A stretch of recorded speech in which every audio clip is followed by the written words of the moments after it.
கட்டடங்களில் உள்ள மின் இணைப்பில் ஏற்படும் கசிவுதான் 77% தீ விபத்துகளுக்கு காரணம் என தேசிய அளவில் நடத்தப்பட்ட ஆய்வில் தெரிய வந்துள்ளது. தீ விபத்துகளை வேடிக்கை பார்க்க செல்வதை மக்கள் தவிர்க்க வேண்டும் என அறிவுறுத்தப்படுகிறது. இது குறித்த ஒரு செய்தி தொகுப்பை தற்போது பார்க்கலாம். அண்மை காலமாக தீ விபத்துகளின் எண்ணிக்கை அதிகரித்துக் கொண்டே செல்கிறது.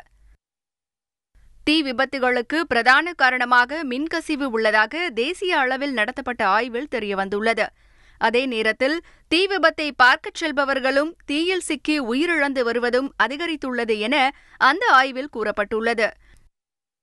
அண்மையில் சென்னை கொடுங்கையூரில் சிலிண்டர் வெடித்து ஏற்பட்ட தீ விபத்தின் போது வேடிக்கை பார்ப்பதை மக்கள் தவிர்த்திருந்தாலே காயமடைந்தவர்களின் எண்ணிக்கை குறைந்திருக்கும் என முன்னாள் டிஜிபி நடராஜ் தெரிவித்துள்ளார். முதல் காப்பாளர் ஃபர்ஸ்ட் ரெஸ்பாண்டர் அப்படிங்கிற ஒரு தீயணைப்பு வீரர் ஒவ்வொரு அழைப்பும் அவங்களுக்கு ஒரு ஆபத்தான ஒரு அழைப்பு. அந்த மாதிரி ஒரு நேர்வுகளில் அவங்க பணி செய்கிறார்கள்.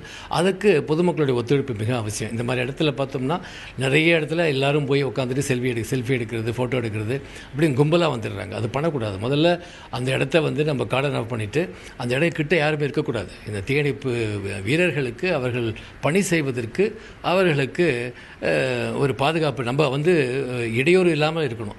மக்கள் அதிகம் கூடும் தனியார் கட்டிடங்கள், பேக்கரி, விடுதிகள் போன்றவற்றின் வடிவமைப்புகளை பாதுகாப்பு தணிக்கை குழு, தீயணைப்புத் துறையினர் பார்வையிட்டு ஆய்வு செய்ய வேண்டும் என்றும், முறையாக கட்டப்படாத கட்டிடங்களுக்கு உடனடியாக சீல் வைக்க வேண்டும் என்றும் அவர் வலியுறுத்தியுள்ளார். அதனால் ஒவ்வொரு கட்டிடத்திலையும் அந்த மின் கசிவை நம்ம தவிர்க்கிறதுக்கு உண்டான நடவடிக்கை எடுக்கணும்.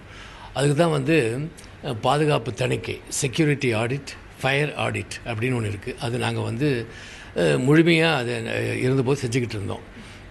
இப்போவும் அதை செய்யணும். ஒவ்வொரு இடத்துலையும் ஒவ்வொரு முக்கியமாக மக்கள் கூடும் இடம், அப்புறம் இந்த மாதிரியான பேக்கரிஸு, அப்புறம் உணவு விடுதிகள், அந்தந்த இருக்கக்கூடிய சரகத்தில் இருக்கக்கூடிய தீயணைப்பு அதிகாரிகள் அங்கே சென்று அவங்க ஒரு பாதுகாப்பு தணிக்கை செய்யணும்.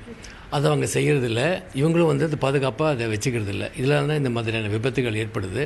தீ விபத்துகளுக்கு காரணமான மின்கசிவு ஏற்படாத வகையில் மின் இணைப்புகளை முறையாக பராமரிப்பதுடன் எதற்கெடுத்தாலும் வேடிக்கை பார்க்கச் செல்வது என்ற மனோபாவத்தை மக்கள் தவிர்க்க வேண்டும். தந்தி செய்திகளுக்காக ரேகா.